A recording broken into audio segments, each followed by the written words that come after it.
On today's primetime local news, the Co-op Marketplace is offering delivery services for their groceries.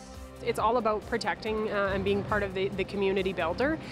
Again, these people have been encouraged to stay home, and we'd really like them for that reason to stay home, and so we wanted to deliver the product to them. Plus, we get an update from Mayor Albers on the GBC meeting. We've been updated by both Alberta Health Services and Saskatchewan Health Authority, by the governments of the respective provinces. And the library may be closed, but it's still offering online services.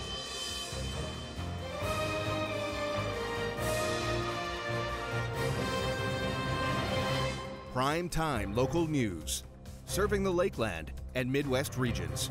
This afternoon, the Premier of Alberta, Jason Kenney, declared a state of emergency, and the city is taking steps to follow the government's plan. They wanted to inform the public that they are taking the steps to avoid coronavirus in Lloydminster, but they want the public to stay calm and help one another.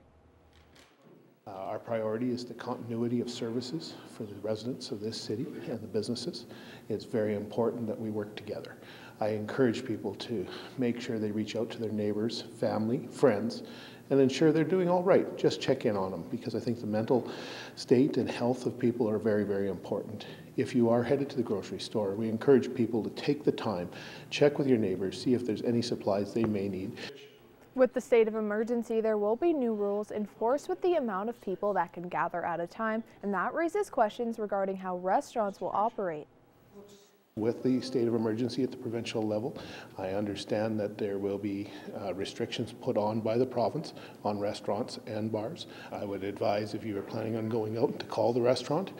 You'll find a sign at the front door at the restaurant or establishment that you're planning to go to that will clearly indicate where they're at this time. Any further updates to facilities around the border city will be available at lloydminster.ca/COVID-19.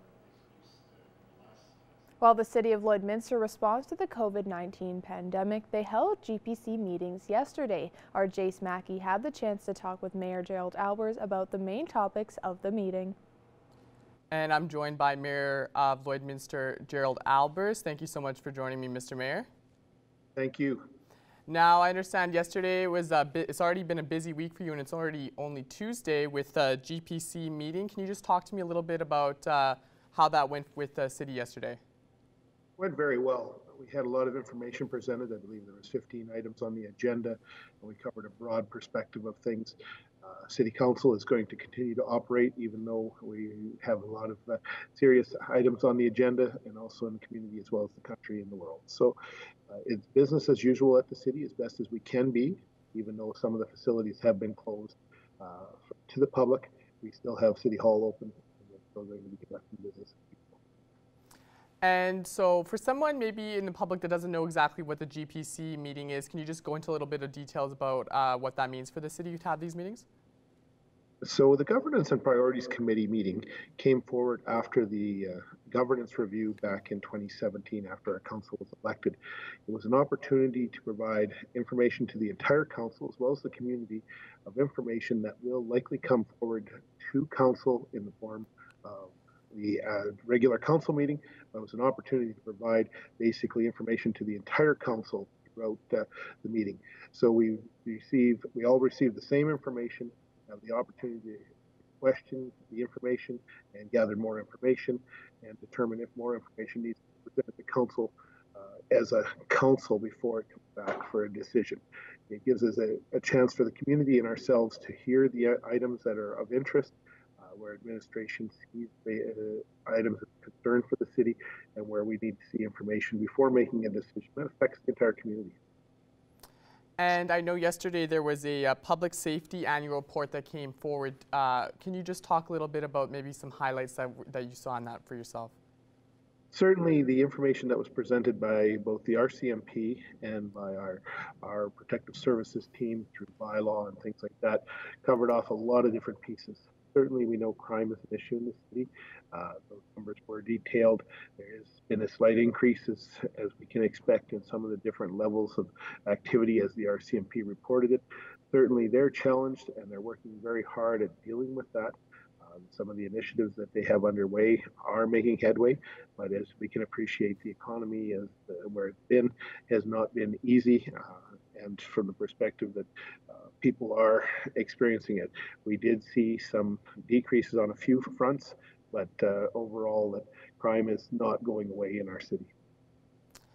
And I know there was also some discussion about applying for some federal government kind of infrastructure programs.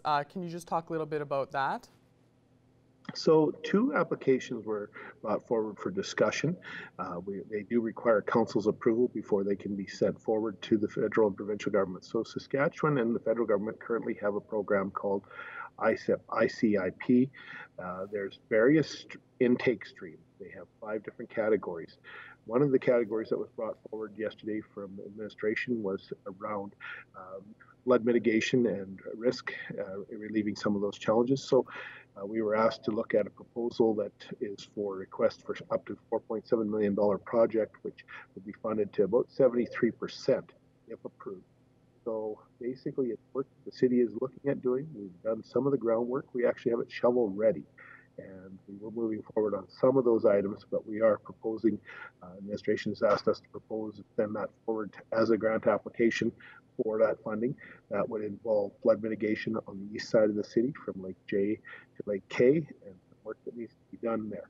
And it's an ongoing challenge. As we've talked about, flooding issues are always a challenge that we deal with in the spring and in severe rain situations. So we are going to hopefully put that forward. The other one was around the recreation component of our city, and that is the potential to replace Lake Center. As we've had some discussions around that, we know the building is not going to last forever. So that one is a little bit more of a long shot, as I'd say it would be. There's $56 million, we understand, in the total fund for all of Saskatchewan, and we've been asked by administration to consider putting an application forward.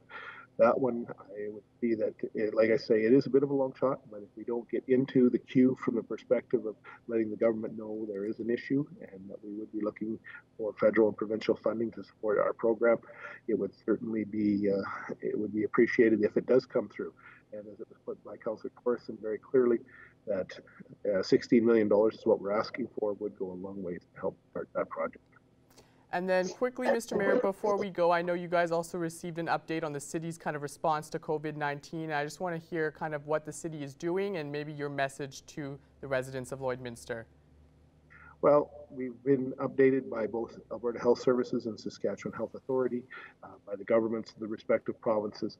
We're going to take, we'll be following very closely the directives that we receive. I can encourage people to continue to have their normal lives, but please follow all the directives. Washing your hands, maintaining a social distance. I know that's going to be a little difficult for some people, but basically the sooner we can lessen the spread of this virus, the better off the entire community, the provinces, and the country and the world will be. All right. Thank you so much, Mr. Mayor, for joining us on Primetime Local News. It was good to talk to you. Thank you very much. Thank you. The Lloydminster and District Co-op have announced new services for seniors and at-risk customers who may be self-isolating due to COVID-19. The Co-op Marketplace will be offering $25 grocery essentials packs with free delivery within city limits. The package meets the dietary needs and all orders must be placed by 2 p.m. with a call to the Co-op Marketplace and must be prepaid via credit card. We're going to try as hard as we can to guarantee all of the products, but there may be some variations. It's all about protecting and being part of the community builder. Again, these people have been encouraged to stay home, and we'd really like them for that reason to stay home, and so we wanted to deliver the product to them. Along with the marketplace offering delivery services for those who are at risk, the Co-op pharmacy is also offering deliveries in special arrangements for their prescriptions. It's the one way that we can reduce our risk of exposure. It's in the best interest of those patients. It protects them just to keep them away from other people who might be carrying the COVID-19 virus. If you or someone you know would like to use the services offered by Co-op, call the marketplace or the pharmacy to arrange a delivery. The Lloydminster Library is temporarily closed to the public until further notice to help limit the spread of COVID-19. Although the library is taking this precaution for health and safety, they're still providing online services for the people of Lloydminster. There is a number of products such as language learning and online databases for residents that need to continue studying. We have ebooks and audiobooks through Overdrive. We have ebooks, audiobooks, music, TV, and movies through Hoopla, and so we have newspapers through Press Reader, and we have magazines through Flipster. They explain that they're taking direction from what the city and health officials are telling them to do at the moment. They hope people stay safe and trust what reliable sources are saying to protect themselves during the outbreak. We are going to be setting up people who don't have library cards. We will be setting up so they can register to get a virtual membership that will allow them access to our online resources. But if you already have a library card and you're not sure if it's still membership is valid or whatever, you can give us a call and we'll sort that out so that you can get onto the online stuff. You can contact the staff Monday to Friday from 10 a.m. till 6 p.m. or you can reach them by email. Now to our Connor Chan with the weather.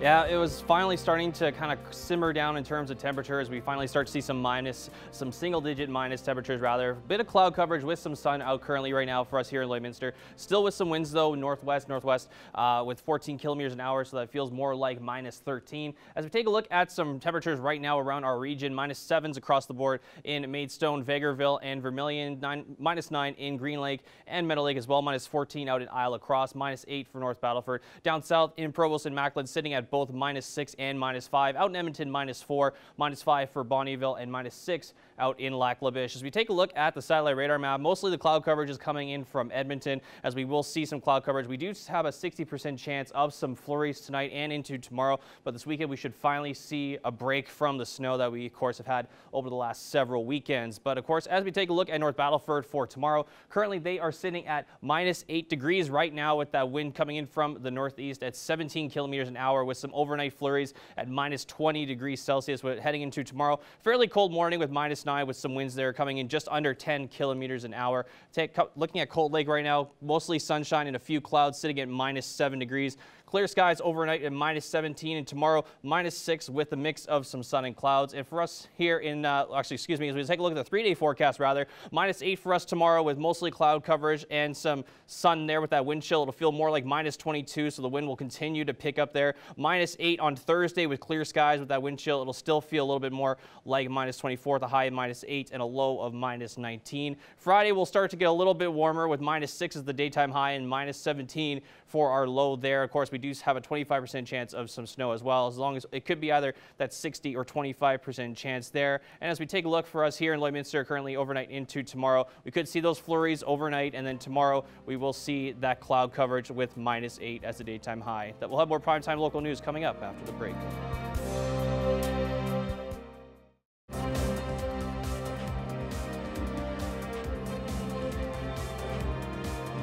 Welcome back.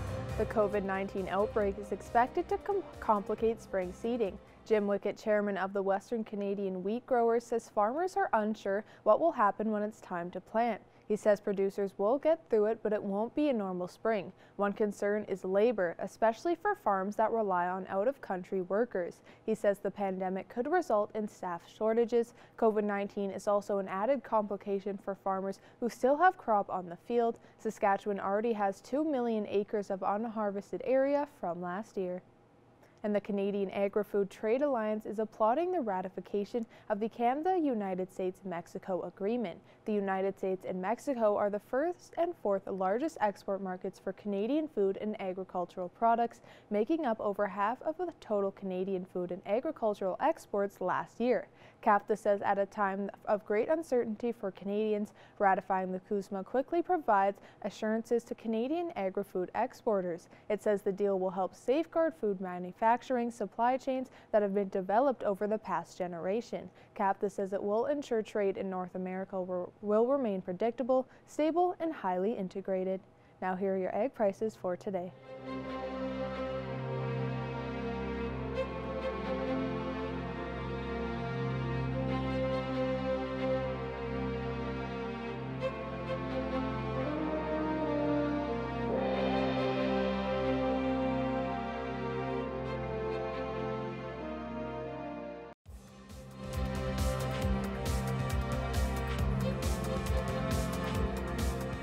Whether it's the cancellations or the closures, the self-isolation or the social distancing, COVID-19 has created some serious separation and the anxiety that goes along with it. So the NHL is trying to close the gap between its players and their families, but not too close, especially when those players aren't necessarily situated in their own hometowns.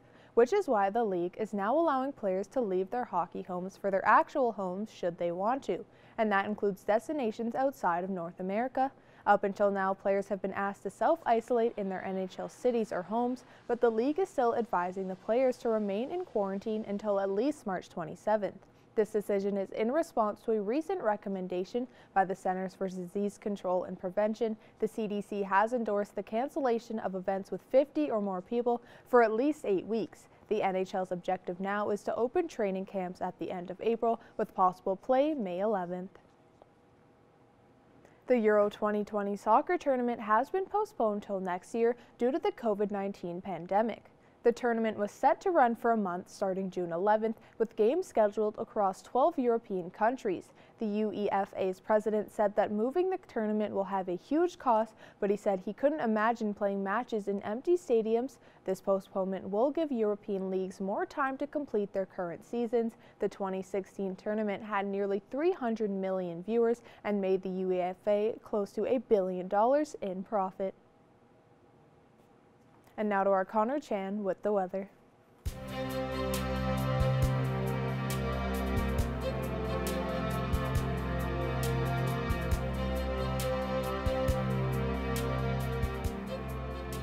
Thanks very much, Jasmine. Take a look at some current temperatures right now. -7 for us here in Lloydminster still, as we take a look at some other temperatures. -4 out in Edmonton, -1 in Edson and Rocky Mountain House, -2 out in Whitecourt, +1 out in Jasper. As we head out more on the Saskatchewan side, -8 in North Battleford, -10 for Saskatoon and Meadow Lake, -12 for Melfort, and -9 for Prince Albert. As we head up north, -15 in Fort Chipewyan and La Loche, along with Buffalo Narrows, -14s out in La Ronge and Flin Flon there, and as well as South End, -16 in Stony Rapids, -18 out in Uranium City, -4 in Grand Prairie, -6 in High Level and Peace River. As we head down south there, -4 for Calgary, 0 degrees in Banff, -8 out in Coronation, -3 for Medicine Hat, -1 out in Lethbridge over in southern Saskatchewan, 1 degree out in Moose Jaw, -7 out for Yorkton, and 2 degrees out in Estevan, and 0 for Regina. So here's a look at your national forecast. -5 out in Winnipeg, 5 degrees out in Toronto. As we head out east, it's a little bit warmer there, 2 degrees in Quebec City, -4 for St. John's, and 0 degrees for Halifax, and 9 degrees out in Vancouver, and 0 degrees up in Whitehorse, and -19 in Yellowknife. As we take a look at some overnight temperatures, -22 out in Meadow Lake overnight, -16 for Provost, -20 for Isle of Cross, and -19 for Paradise Hill, -20 out for Unity, and -14 for Wainwright. Now here's a look at your temperatures for tomorrow. -8 for Lloydminster tomorrow, as well as Marwayne and St. Paul, -7 in Vegreville and Edmonton, along with Provost and Macklin, -10 for St. Walburg, -9 for North Battleford, -6 for Edmonton tomorrow, -6 also out in Pierceland, Cold Lake, and Bonnyville, -5 up north in Lac La Biche, -8 in Wainwright tomorrow. As we take a look at the 7-day forecast for tomorrow, this is where things will get a little bit more interesting, as we are expecting some snowfall, a certain percentage tonight as well. And then Thursday, we'll see clear skies at -8 degrees with the daytime high, -6 on Friday with mostly sunny skies and a bit of cloud coverage. That low there of -17. 0 degrees on Saturday as we head into the first time in a long time without some snow on the weekend. It should be very warm with the high of 0 there and a low of -12. -1 on Sunday with all clear skies there. Some great weather there with a low of -9. Then we get back into a little cloudier days starting off the week again at -2 with some cloud coverage with that high of -2 and then a low of -11. And then -4 on Tuesday with the low there of -9. Now, of course, our averages for this time of year for 1 degree as the daytime high and -11 as the daytime low for this time of year. But let's look at your 7-day forecast. We'll have more primetime local news coming up after the break.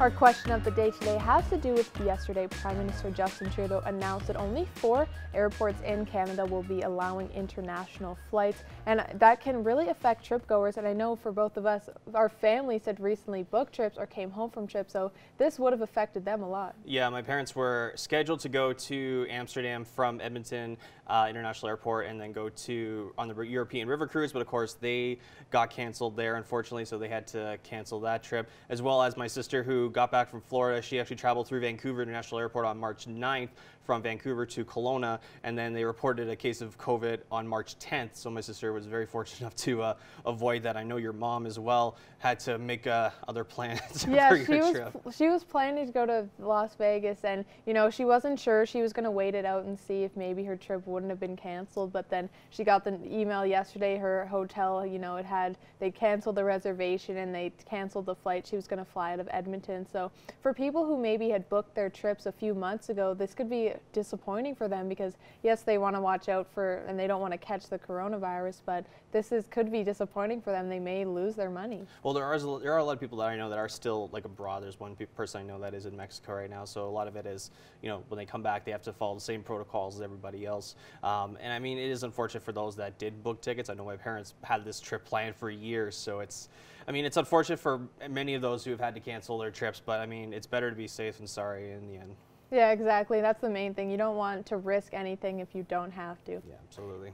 So now we are going to be taking a look at your pet pictures. So thank you to everyone who submitted, and we will be giving away a Pet Pad gift card on Friday.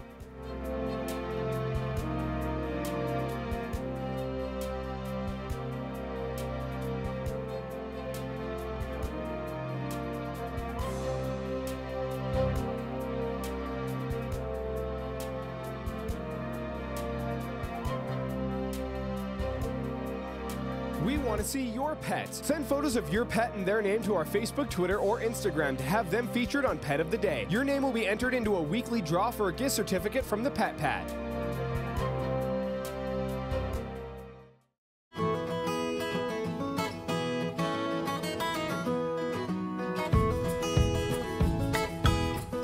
All right, we're out here on location for Pet Project today. Of course, I'm joined with Becca Lawrence from the SPCA. So Becca, who do we have here? He's a bit of a rambunctious. Yeah. Yeah, this is Morris. He's very much a love bug. He loves attention from everybody. He's pretty much, he came in with a couple mats, so you see a couple little bald patches on him here. So a little rough looking now, but we anticipate he will be quite handsome when he grows all of his fur back. Now, of course, you mentioned he's been here a bit. He's been here a month, correct? Yeah, about a month he's been with us, maybe a little bit longer. He had the upper respiratory for a little bit, so he had to be on some medications. But now he's feeling happy and better, and yeah, so now he's ready for his forever home. Now, one thing that we talked about before with you guys is the spacing of cats, and kitten season's coming up. I guess Yes. are you guys prepared to accommodate all that when that time does come, or what's the situation? Yeah, as of right now, we're not doing too terrible on space. So with that, it's always kind of up in the air when kitten season does start. But when winter's kind of coming to an end and spring is starting, that's when we kind of anticipate to start as well too. So right now, space-wise, we're doing better than we have for most of the winter. But so we are ready in that sense. Now, for those of us that don't know, when does kitten season, like in terms of month-wise, when does that usually take place? Yeah, right around March. April seems to be kind of right around when it starts, and then May seems to be when it's just the big boom. So now for Morris here, who is very, very dapper yeah. looking, what kind of, would he be better suited for someone that, like a younger family or someone, or more mature couple? What's the best suited place for him? I really think Morris would be good in any home. He loves attention from anything that'll give it to him. So, I mean, other than, we're not too sure about dogs, obviously, but yeah, like he's gotten along in condos before as well too. And but yeah, so I mean, I think any family that he's a little bit playful still, and but yeah, other than that too, he's quite cuddly. He headbutts all the time, so I think he would be really fine in any home. So just anywhere where you can kind of roam free a little bit, because I noticed that just before we kind of started, he's getting a little climbing all over you there, and also just kind of wanting to leave. Yeah, having a tall scratching post, things like that would probably be a good option for him. And of course, you were talking to me about the need for cat food as well as is needed as well. So talk about, you know, what you kind of need right now for you guys. Yeah, kitten dry food is a big one. I mean, again, with the kitten season coming, we just want to be prepared for it. So yeah, kitten dry food, we always seem to kind of go through that pretty quick. And it's also something that we will feed the mama cats that that have kittens as well too, just so they can keep that calorie intake up. So yeah, we go through kitten food quite quickly. And then even sometimes if someone's not feeling very good, we give them kitten food as well, just so they can keep, again, those calories up, and it seems to be a little more candy-like for some of the adults. So, but yeah, so kitten dry food is what we're definitely in need of right now. And for Morris here, he's all good to go in terms of shots, spay, neutering, all that kind of stuff? Yeah, he's ready to go, and as you can tell, he's ready for some pets too. So. And for adoption fees, for anyone that is interested, you know, is it all, how does that work for that in terms of the fees as well? Yeah, so he's the $130 to adopt. So again, yeah, that includes his microchip vaccines and his neutering as well. All right. Well, of course, you know, there are some other events coming up. You know, Easter's coming up. You know, one thing you guys are known for doing your Easter egg hunt. Is that still something that you guys are looking forward to doing? Yes, we're hoping for sure that was still a go. I mean, that's one of, you know, it's never really crazy busy or anything like that, but we always find it's fun for the usuals that do come around here, and it's fun for us as well. So it's a nice, easy little fundraiser for us. So we are definitely hoping that that's still a go. And just lastly, you know, just really quickly, you know, mentioned kitten season coming up. Do you see a higher traffic of people wanting to adopt kittens in that, as one thing I forgot to mention earlier? Yeah, like it seems, you know, kittens are always you know, a first to go sort of thing. So I mean, obviously when we have kitten season, you know, it's what you want kind of thing, and then we'll always try and point people in the right direction. So if they want a kitten that's just still a little more low key, things like that, then we'll definitely point them out to which ones are like that and which ones are complete little terrors kind of thing like that. So we always try to match up the right cat with the right person. All right, well, Becca, thank you so much for joining us as always, and hopefully someone will adopt Morris here, as he looks really, really lovable. So thank you. Thank you. Manage your waste and recyclables with Quick Pick Waste Disposal. 100% locally owned and proud to serve and support the communities we call home. Quick Pick, the convenient solution to avoid pollution.